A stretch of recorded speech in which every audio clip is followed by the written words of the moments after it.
அரெஸ்ட்டுக்கும் நிறைய வித்தியாசம் இருக்கு. ஹார்ட் அட்டாக் அப்படின்னு என்னன்னா நெஞ்சு வலி, அவ்வளோதான். இருதயம் பம்ப் பண்ணிட்டு இருக்குது, அந்த இருதயத்துக்கு போகக்கூடிய ஒரு ரத்த குழாய்கள்ல ரத்த ஓட்டம் கொஞ்சம் சரியாயில்லை, அதுதான் ஹார்ட் அட்டாக், நெஞ்சு வலி அல்லது மாரடைப்பு. அது உயிருக்கு உடனே ஆபத்து அல்ல. அது உடனே நம்ம டாக்டர்கிட்ட போய் இல்லை ஆஸ்பத்திரிக்கு மாத்திரையெல்லாம் போட்டு ஆஞ்சியோகிராமெல்லாம் பண்ணினோம்னா நார்மல் ஆயிடலாம். ஆனால் அது சரியான வைத்தியம் பண்ணாமட்டாலோ ஹார்ட் பம்ப் பண்ணிட்டு இருக்கிறது நிறுத்தி, ஹார்ட் நின்று போனதுக்கு பேர் தான் கார்டியாக் அரெஸ்ட். கார்டியாக் அரெஸ்ட்டுங்கிறது மரணத்துக்கு 8 நிமிஷத்துக்கு முன்னாடி நடக்கிற ஒரு சம்பவம். அந்த கார்டியாக் அரெஸ்ட் நடந்து 8 நிமிஷத்துல மரணம் வந்துடும். ஸோ அந்த டைம் தான் நம்ம கார்டியாக் அரெஸ்ட் அப்படின்னு சொல்றோம். இந்த கார்டியாக் அரெஸ்ட் இந்த ஹார்ட் அட்டாக்னால மட்டும்தான் வராது. எல்லா மரணமுமே ஹார்ட் அரெஸ்ட் தான் நடக்கும். கார்டியாக் அரெஸ்ட் தான் எல்லா மரணமுமே. ஹார்ட் நின்னா தானே மரணம் வருது. ஸோ எல்லா மரணமும் கார்டியாக் அரெஸ்ட் தான் நடக்கும். ஒரு ஆக்சிடென்ட்ல இருதயம் நின்று போயிடும், ஒரு எலக்ட்ரிக்கல் ஷாக்ல இருதயம் நின்று போயிடும், ஹார்ட் அட்டாக்ல இருதயம் நின்று போயிடும், நிமோனியா நுரையீரல் பிரச்சனையில ஹார்ட் நின்று போயிடும். எந்த நோயா இருந்தாலும் மரணம் வருவதற்கு முன்னால ஹார்ட் நின்று போயிடும். ஸோ அந்த ஹார்ட்டை திருப்பி செயல்படுத்துறது எப்படி அப்படிங்கிறது சிபிஆர் அல்லது கார்டியோ பல்மனரி ரிசசிட்டேஷன் அப்படின்னு நம்ம சொல்றோம். இப்போ திடீர்னு ஒருத்தர் மயக்கம் போட்டாரு, அவரை நம்ம பக்கத்தில் இருக்கிறோம்.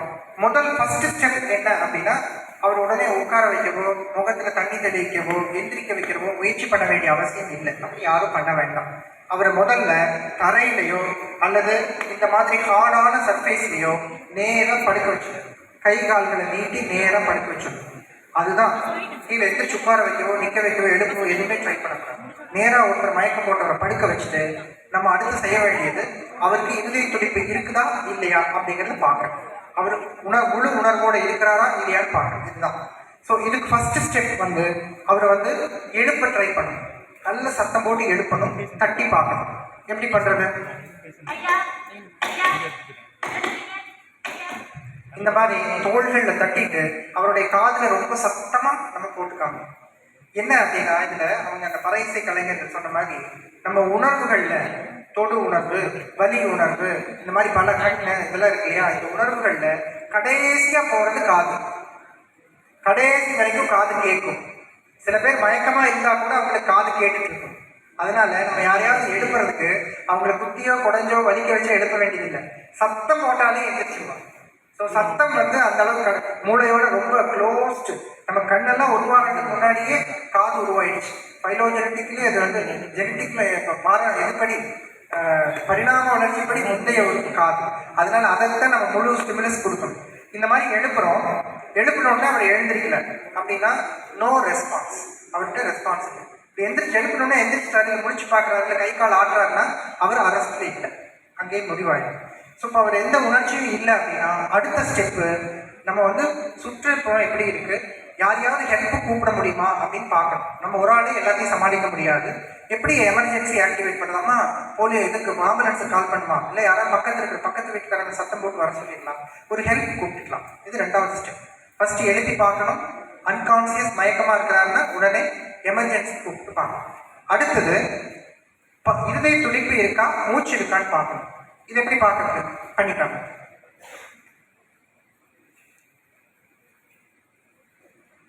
அவங்க என்ன பண்றாங்கன்னா, கழுத்துல இந்த கரோட்டிக் ஆர்ட்ரி அப்படின்னு ஒரு ஆர்ட்ரி, முக்கியமான ரத்த குழாய், இருதயத்திலிருந்து வரக்கூடிய முக்கியமான ரத்த குழாய், அதை கழுத்துல வச்சு பார்த்தா தெரியும்.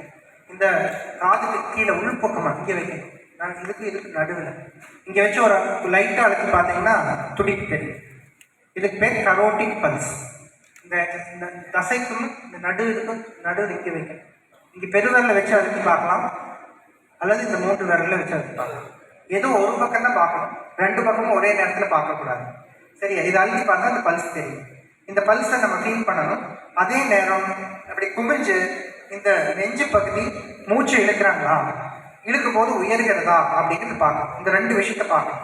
இந்த 2 விஷயத்த கரெக்டாக 10 செகண்ட் தான் பார்க்கணும். 10 செகண்டுக்குள்ள பார்த்து முடிச்சிடணும்.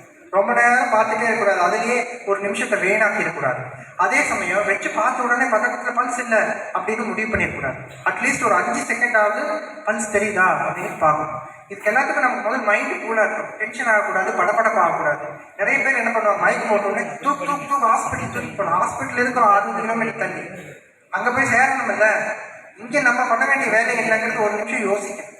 யோசிச்சுட்டு இந்த பல்ஸ் இருக்கா, மூச்சு இருக்கா அப்படின்னு பார்க்கணும்.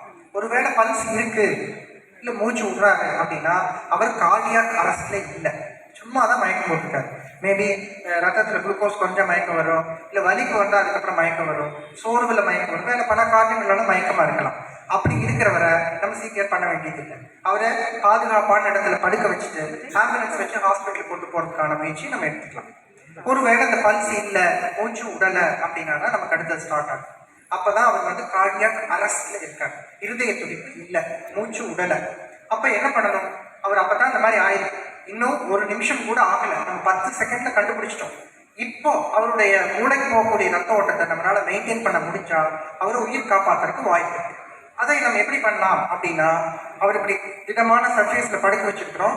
அவருடைய நெஞ்சு பகுதி இருக்கு இல்லையா, அந்த நெஞ்சு பகுதியில் சென்ட்ரல்ல, அதான் இங்க நடு நெஞ்சில, லெஃப்ட் சைட்லயோ ரைட் சைட்லயோ வச்சு அழுத்தக்கூடாது. நடு நெஞ்சில, நெஞ்சுடைய கீழ்பாகம் வயிற்றுலயே வச்சு அழுத்தக்கூடாது. வயிற்றுக்கு மேல நெஞ்சில இந்த இடத்துல கையை வச்சுக்கணும். அவங்க எப்படி வைக்கிறான்னு பாருங்க. ஒரு கையுடைய இந்த ஹீல் அப்படின்னு சொல்லுவோம், கையுடைய ஹீல், அதை வந்து அந்த நல்லா ஊன்றிக்கணும். இன்னொரு கையை சப்போர்ட்டுக்கு வச்சுக்கணும். மேலே வந்து மேலே கீழே வச்சுக்கணும், சென்டர்ல வச்சுக்கணும். ஓகே, இப்போ கரெக்டா அந்த கை பொசிஷன் ரொம்ப முக்கியம். கரெக்டா அந்த சென்டர்ல நடு இதில் வச்சுட்டு நெஞ்சை அழுத்த ஆரம்பிக்கும். அழுத்து 2 3 4 5 6 7 8 9 10 11 12 13 14 15 16 17 18 19 20 21 22 23 24 25 26 27 28 29 30 ஸ்டாப். இப்போ அவங்க வந்து செஸ்ட் கம்ப்ரெஷன் கொடுத்தாங்க.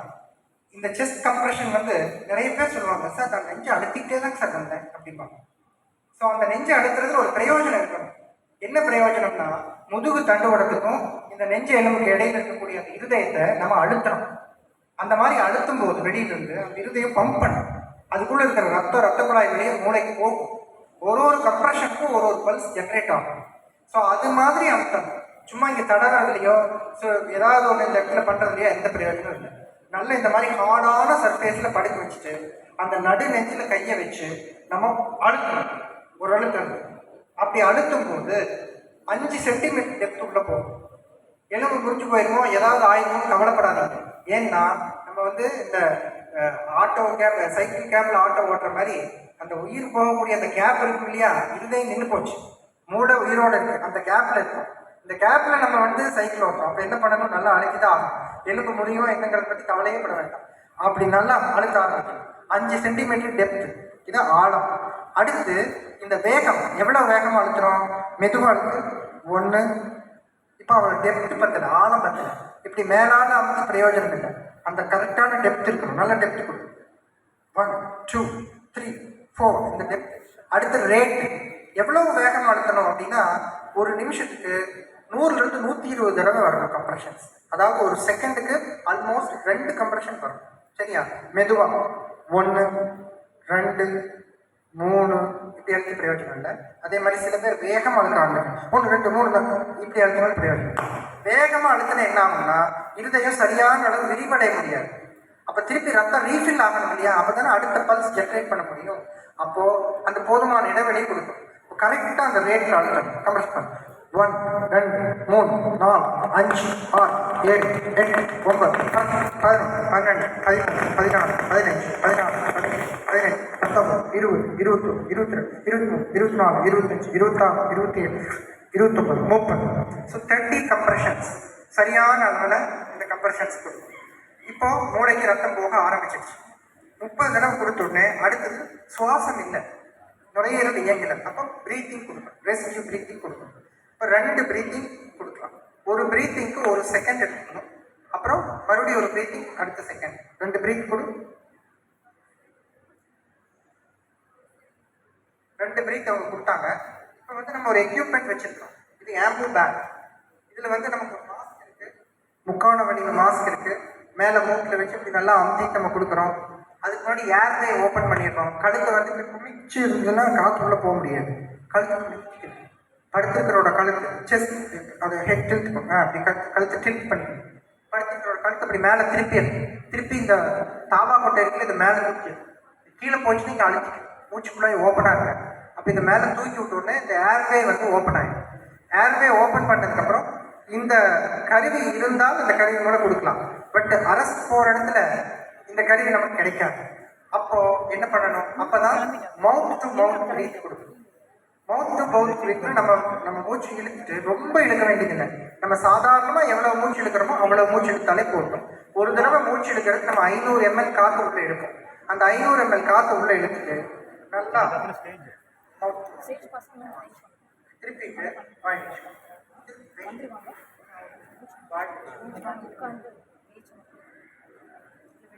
அப்படி ஊதும் போது நெஞ்சு மேலே வரணும். அந்த அளவுக்கு நம்ம ஃபோர்ஸ்ஃபுல்லாக ஊதணும். நம்ம வாயை அவங்க வாயில வச்சு ஊதலாம், ஒன்றும் பெருசாக ஆயிடாது. பட் அதுக்கப்புறம் வாஷ் பண்ணிக்கணும். நல்லா வாய் லாக் ஆகிற மாதிரி வச்சு மெதுவாக ஒரு 500 ml காற்று செஸ்ட் ரைஸ் ஆகிற அளவுக்கு நம்ம ஊதலாம். நம்ம உள்ள இழுக்கக்கூடிய காற்றுல 21% ஆக்சிஜன் இருக்கு. நம்ம வெளியே விடக்கூடிய காற்றுல 17% ஆக்சிஜன் இருக்கு. ஸோ சுத்தமாக ஆக்சிஜன் இல்லாமலாம் இருக்காது. நம்ம வெளியே உள்ள காற்றுலையும் 17%. ஒரு உதாரணமாக ஒரு ஊட்டிலையோ இல்லை ஒரு மலை பிரதேசத்துலையோ 17% ஆக்சிஜன் இருக்கு. அந்த அளவு ஆக்சிஜன் நம்ம வெளிவிடக்கூடிய காற்றுலையும் இருக்கு. ஸோ அதனால நம்ம எக்ஸ்ஹேல் பண்ணுற ஏர் ஒரு 500 ml நம்ம இந்த மாதிரி மவுத் டு ப்ரீத் 2 ப்ரீத் கொடுத்துட்டு உடனடியாக திரும்பியும் செஸ்ட் கம்ப்ரெஷன் ஸ்டார்ட் பண்ணிடணும். அடுத்த 30 கம்ப்ரெஷன் 2 ப்ரீத்திங், 30 கம்ப்ரெஷன் 2 ப்ரீத்திங். இந்த மாதிரி 2 நிமிஷத்துக்கு 5 சைக்கிள் பண்ணணும். பண்ணிட்டு திருப்பி பல்ஸ் வந்துருச்சான்னு பார்க்கணும். பல்ஸ் வந்துருச்சுன்னா ஓகே, வரலைன்னா திருப்பி. இது எவ்வளோ நேரம் பண்ணணும்? அரை மணி நேரம், 1 மணி நேரம். ஹாஸ்பிட்டலுக்கு வர வரைக்கும் டிரான்ஸ்போர்ட்டில் கூட பண்ணிகிட்டே வரணும். ஆம்புலன்ஸில் வந்தால் செஸ்ட் கம்ப்ரெஷன் கொடுத்துட்டே வரணும். சும்மா படுக்க வச்சுட்டு வந்து பிரயோஜனம் இல்லை. 10 நிமிஷம் கிராஸ் ஆகிடுச்சுன்னா ஹாஸ்பிட்டல் கொண்டு போகிறதே வேஸ்ட்டாக வீட்லேயே வச்சுக்கணும். சரியா? இப்போதான் டாக்டர் மயக்கம் போட்டார். எப்போ போட்டார்? அவர் போட்டு அரை மணி நேரம் ஆகிடும். பிரயோஜனம் இல்லை. அந்த 8 நிமிஷம் கேப், அந்த கேப்பில் நம்மளால் கூத முடியுதா, திருப்பி இருதயத்தை இயக்க முடியுதா அப்படிங்கிறதா கேள்வி. ஒரு ஃபுல் சைக்கிள் அவங்க இப்போ உங்களுக்கு டெமான்ஸ்ட்ரேட் பண்ணி காமிப்பாங்க. கவனமாக பார்த்துக்கோங்க.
ஸோ 2 நிமிஷம் ஆனோடனே திருப்பி பல்ஸ் செக் பண்ணணும். பல்ஸ் செக் பண்ணுறதுக்கு ப்ரீத்திங் கொடுக்கறதுக்கு மொத்தமாக 10 செகண்ட்ஸ் தான் எடுத்துக்கணும். செஸ்ட் கம்ப்ரெஷனை 10 செகண்டுக்கு மேலே நிறுத்தவே கூடாது. 10 செகண்டுக்கு மேலே நிறுத்திட்டோம்னா அது ஃபெயிலியர் ஆகிடும். எவ்வளோ குறைவாக நிறுத்த முடியுமோ அவ்வளோ குறைவாக நிறுத்தி இந்த செஸ்ட் கம்ப்ரெஷனை நம்ம கண்டினியூ பண்ணணும். நீ ஒரு சைக்கிள் பண்ணு.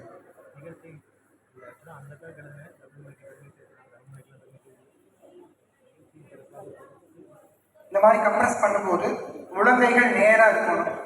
அந்த கை நல்லா ஸ்ட்ரைட்டாக உட்காந்துருக்கணும். இந்த ஷோல்டர் வந்து கரெக்டாக பேஷண்ட்டுக்கு மேலே இருக்கணும். நம்ம பாடி வெயிட்டு அந்த அவங்க பேஷண்ட்டுக்கு டெலிவரி பண்ணணும். இப்படி அழுத்தினோம்னா நம்மளால போதுமான ப்ரெஷர் கொடுக்க முடியாது. நம்ம பாடியை முன்னாடி கொண்டு வந்து நல்லா கம்ப்ரெஷன் கொடுக்கணும். இந்த கம்ப்ரெஷன் டெக்னிக் கற்றுக்கணும்னா கண்டிப்பாக எங்கள் கிளினிக்கில் நாங்கள் உங்களுக்கு சொல்லித்தரோம், வந்தீங்கன்னா. இந்த செஸ்ட் கம்ப்ரெஷன் ப்ரீத்திங்கை வந்து நீங்கள் ஹாஸ்பிட்டலுக்கு வர வரைக்கும் கண்டினியூ பண்ணணும். அடுத்து இன்னொரு முக்கியமான விஷயம், இந்த நின்று போன இதயத்தை திருப்பி துடிக்க வைக்கிறதுக்கு எலக்ட்ரிக்கல் ஷாக் கொடுக்கணும். இப்போ ஹாஸ்பிட்டலில் வந்து அதுக்கான எக்யூப்மெண்ட் இருக்குது, டீஃபிபிரிலேட்டர் இருக்குது. அது இல்லாமல் ஃபாரின்ல எல்லாமே ஏஇடி அப்படின்னு ஒரு எக்யூப்மெண்ட் இருக்குது, ஆட்டோமேட்டிக் எக்ஸ்டர்னல் டீஃபிபிரிலேட்டர். அது எங்கெங்கே இருக்கும்னா பஸ் ஸ்டாண்டில் இருக்கும், கல்யாண மண்டபத்தில் இருக்கும், ரயில்வே ஸ்டேஷன் இருக்கும், ஏர்போர்ட்டில் இருக்கும், ஒரு ஆம்புலன்ஸ்லேயும் இருக்கும். ஒரு பக்கம் வரவங்களுக்கெல்லாம் அது அவைலபிளாக இருக்கும். பப்ளிக்கில் டிஸ்பிளே பண்ணியிருப்பாங்க. எல்லா பப்ளிக்கும் அதை யூஸ் பண்ண தெரியும். அந்த ஏஇடி மிஷினை எடுத்து செஸ்ட் லீட்ஸை கனெக்ட் பண்ணி அதை ஒரு ப்ரெஸ் பண்ணினோம்னா அது இந்த இருதய துடிப்பை அதை அனலைஸ் பண்ணிட்டு ஷாக் கொடுக்கணுமா வேண்டாமான்னு அதுவே முடிவு பண்ணும். கொடுக்கணும்னா எவ்வளோ கொடுக்கணும்னு அதுவே முடிவு பண்ணி ஷாக் கொடுக்க சொல்லி அது வாய்ஸில் சொல்லும். நம்ம அந்த பட்டனை ப்ரெஸ் பண்ணணும்னா ஷாக் கொடுக்கும். இந்த ஏஐடி நம்ம ஊரில் இன்னும் அவேர்னஸ் இல்லை, நிறைய இடத்துல நம்ம இன்னும் அவைலபிள் பண்ணலை. ஸோ அடுத்த ஸ்டெப்பாக நம்ம கண்டிப்பாக ஒரு பயிற்சி நிலையத்திலையும் இந்த மாதிரி பொதுமக்கள் கூடக்கூடிய இடங்கள்லையும் ஏஇடியை வைப்பதற்கான நடவடிக்கைகள் நம்ம கண்டிப்பாக எடுக்கணும். ஸோ அந்த ஆட்டோமேட்டிக் எக்ஸ்டர்னல் டீஃபிபிரிலேட்டர் மெஷின் ஒரு 40,000 to 50,000 தான் வரும். பட் அது ஒரு உயிரை காப்பாற்றினா கூட அந்த 40,000-50,000 காசு ஒன்றுமே கிடையாது. ஸோ உயிர்க்கிறது விலை மதிப்பற்றது. ஸோ அதனால் அந்த ஏஇடி மிஷின் எல்லா இடத்துலையும் ப்ரொவைட் பண்ணுறதுக்கு நம்ம முயற்சி பண்ணணும். இது பெரியவங்களுக்கான கார்டியாக் அரெஸ்ட் நம்ம கொடுக்கக்கூடிய சிபிஆர். சின்ன குழந்தைகளுக்கு கார்டியாக் அரெஸ்ட் வரலாமா? கண்டிப்பாக வரலாம். பிறந்த குழந்தைகளுக்கு எந்த வயசுல வேணாலும் கார்டியாக் அரெஸ்ட் வரலாம். அந்த மாதிரி சிறு குழந்தைகளுக்கு கார்டியாக் அரெஸ்ட் வரும்போதும் இதே மாதிரி நிறைய பேர் வருவாங்க. 2 மாச குழந்தை, 1 வயசு குழந்தைய சார் மயக்க போட்டுருச்சுங்க சார், ஒன்றும் பேச அழுக மாட்டேங்கன்னு தூக்கிட்டு வருவாங்க. அந்த குழந்தை அரெஸ்ட் போய் 1/2 மணி நேரம் ஆயிடும், ஒன்றுமே பண்ண முடியாது.